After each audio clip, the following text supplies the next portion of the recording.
अस्सलाम वालेकुम व्यूवर्स। आज का हमारा चैप्टर है chapter 11 accounting for impairment of assets. तो चलिए स्टार्ट करते हैं। बिस्मिल्लाहिर्रहमानिर्रहीम। ये चैप्टर जो है ये आसान चैप्टर है और पेपर के अंदर इसमें से एक या दो क्वेश्चन लाजमी आते हैं। ठीक है, इम्पेयरमेंट एसेट ये बहुत ही आसान सा और मज़े का चैप्टर होगा इंशाल्लाह। तो सबसे पहले देखते हैं कि बेसिक कॉन्सेप्ट क्या है। इसका बेसिक कॉन्सेप्ट है कि an entity is required to ensure that its asset are not carried at amounts higher than their recoverable amount. यानी कि जो भी हमारा एसेट है वो उसकी जो अमाउंट है ना वो रिकवरेबल अमाउंट से ज़्यादा नहीं होनी चाहिए। अभी आगे है कैरिंग अमाउंट। कैरिंग अमाउंट कौन सी होती है? जो हमें नज़र आती है हमारे बैलेंस शीट पे के ऊपर हमारा एक एसेट कितने पे शो हो रहा है। ठीक है, और जो दूसरी होती है रिकवरेबल अमाउंट। रिकवरेबल अमाउंट वो अमाउंट जो वो एसेट हम सेल करके हासिल कर सकते हैं, उसकी कितनी वैल्यू होगी। लेट्स सपोज हमारी बैलेंस शीट के अंदर हमारा एक एसेट शो हो रहा है कि जी ये हमारा एसेट है 1 मिलियन का, लेकिन जब हम उसको सेल करें तो उसके पास उस टाइम हमारे पास वैल्यू आ रही है 800,000। ठीक है, 8 लाख रुपए। तो ये होगी रिकवरेबल अमाउंट। तो आगे फिर इसकी इम्पेयरमेंट हम कैसे करते हैं? Impairment an asset is termed as impaired if its recoverable amount is lesser than its carrying amount. यानी अगर हमारी अमाउंट इम्पेयर रिकवरेबल अमाउंट हमारी कम है कैरिंग अमाउंट से, जिस तरह मैंने पहले एक्सप्लेन किया कि अगर वो 1 मिलियन का है और रिकवरेबल अमाउंट हमारी 8 लाख है तो 2 लाख हमारी क्या होगी? इम्पेयरमेंट लॉस होगा। आगे उसने एक एग्जांपल दी है इसकी कि कॉस्ट ऑफ एसेट है 500 रुपये का, अकोमोडेटेड डेप्रिसिएशन उसमें की 100 होगी, तो कैरिंग अमाउंट हमारा एसेट हो गया 400 रुपया। ठीक है, और रिकवरेबल अमाउंट हमारी कितनी है? 280, और इम्पेयरमेंट लॉस कितना आ जाएगा? 120।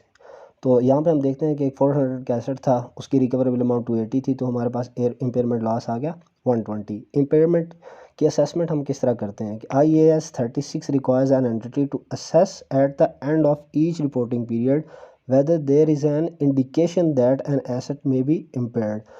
IAS 36 इसके लिए इस्तेमाल होता है। ठीक है, और ये इंडिकेट करता है कि हम इस पीरियड के अंदर करेंगे या फिर हमें बता दिया जाता है कि भी ये आने वाले टाइम में होगा। ठीक है, अगला है topic 150 accounting for impairment of assets, indication of impairment.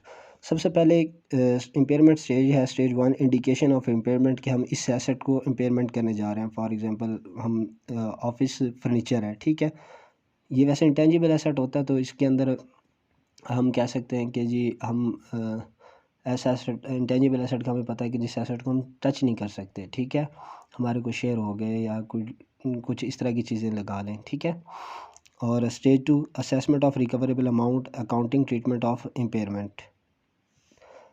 पहले स्टेज में हम क्या करेंगे? इंडिकेशन करेंगे, दूसरे में हम देखेंगे कि हमारी रिकवरेबल अमाउंट कितनी है, और तीसरी को हम क्या करेंगे? अकाउंटिंग ट्रीटमेंट है। Stage 1 indicators, internal indicator, asset is damage. वो फॉर एग्जांपल हमने कहीं पे इन्वेस्ट किया हुआ था, वो अभी इतना सही नहीं जा रहा, तो हम उसको वापस करने जा रहे हैं। ठीक है, उसको उसकी वैल्यू पे लेके आना चाह रहे हैं। ठीक है, प्लान्स टू डिसकंटिन्यू रिस्ट्रक्चर, हमारा प्लान हम चाह रहे हैं कि बस अभी ख़त्म कर रहे हैं इसको, किसी और जगह पे इन्वेस्ट करेंगे। तो ये इस तरह की चीज़ें आप इसको जस्ट रीड आउट कर लें, इसमें इतना कोई मुश्किल नहीं है। मेजरिंग रिकवरेबल अमाउंट, तो ये वही पहली बात आ गई। ठीक है, इसको हम मेजर किस तरह करते हैं? Recoverable amount is the higher of fair value less cost to sell and value in use. ठीक है, फेयर वैल्यू पे हम इसको मेजर करते हैं और उसमें से माइनस करते हैं सेलिंग अमाउंट। यानी अगर हमारा एक एसेट है, हम बेचना जा रहे हैं 800 रुपये का, और उसके ऊपर हमें कमीशन लगता है 10%। ठीक है, तो वो हम उसमें से लेस कर देंगे।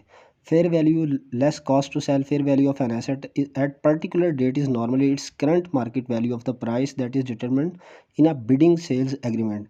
यानी हम एक चीज़ है वो हम बेचना जा रहे हैं और मार्केट के अंदर हम उसकी बिडिंग करवाते हैं, कोटेशंस हमें मिलती हैं कि हम ये उसकी मार्केट वैल्यू डिटरमिन हो जाती है कि भी कोई लगाता है 600, कोई 700, कोई 800। फिर हम देखते हैं कि इसकी वैल्यू कितनी है। अगर वो जितना अप रेट तक होगा हम कहते हैं कि जी ठीक है, इस वैल्यू तक हमारा एसेट रिकवर हो सकता है। फिर आगे है fair value less cost to sell. Cost to sell क्या होती है? Normally include incremental cost that are attributable to the disposal of an asset, example legal cost and taxes.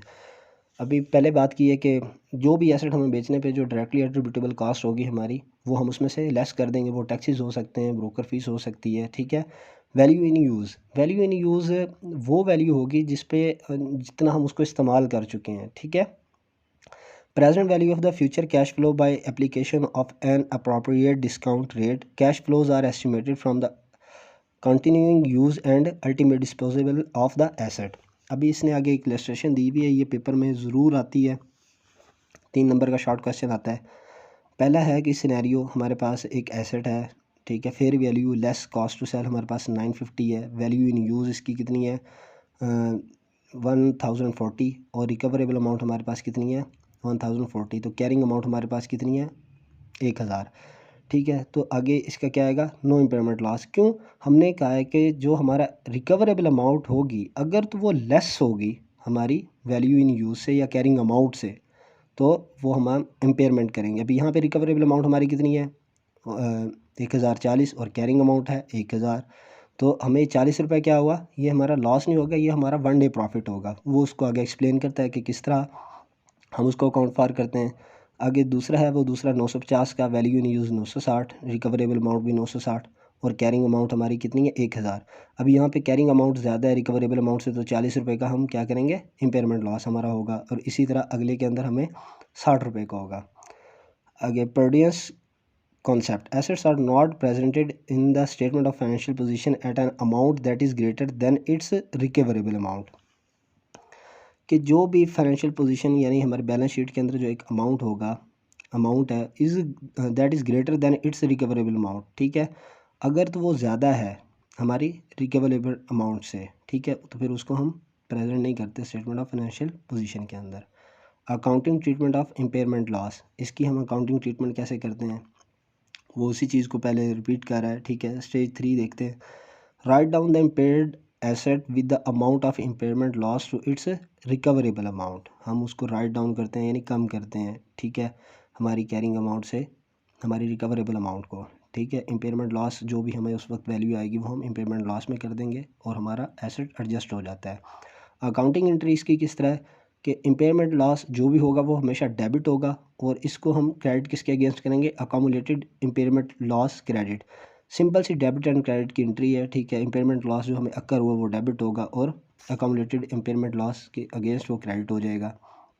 अब आगे इसने एक एग्जांपल दिया है कि कंपनी की फाइनेंशियल पोजीशन बता रही है कि एक एसेट है 3 लाख का, ठीक है। The machine has been tested for impairment and found to have recoverable amount 275, ठीक है, और जिसका मतलब है कि हमें 25,000 रुपये का नुकसान हो रहा है। वो जो 25,000 का नुकसान होगा वो हमारा इम्पेयरमेंट लॉस होगा, ठीक है। Carrying amount 3 lakh, recoverable amount 2,75,000, तो 25,000 हमारा क्या होगा इम्पेयरमेंट लॉस होगा। इस इम्पेयरमेंट लॉस को हम डेबिट कर देंगे और अकामुलेटेड इम्पेयरमेंट लॉस के अंदर क्रेडिट कर देंगे। Statement of profit and loss के अंदर हम ले जाएंगे इम्पेयरमेंट एक्सपेंस के अंदर, ठीक है, जो ये एज अ एक्सपेंस काउंट होता है कि हमारा ये इम्पेयरमेंट एक्सपेंस है। स्टेटमेंट ऑफ फाइनेंशियल पोजीशन यानी बैलेंस शीट, मशीन हमारी 3 लाख की थी, इम्पेयरमेंट हमारी 25,000 की होगी, नेट बुक वैल्यू हमारी 2,75,000 रुपये की होगी। और इसी तरह accounting treatment of impairment loss practice scenario, इस सिनेरियो के अंदर क्या कहता है कि जी एक कंपनी ने परचेज़ की है 2,40,000 रुपये की एक मशीन, और इसकी एस्टिमेटेड यूज़फुल लाइफ है 20 ईयर्स, और इसकी नील रेजिडुअल वैल्यू है। Depreciation is charge on a straight line basis, यानी अगर वो 2,40,000 की है तो हम उसको 20 सालों पर इसको डिवाइड कर देते हैं, जो उसकी हमारी अमाउंट होती है उस पर हम उसको डेप्रिशिएट करते चले जाएंगे।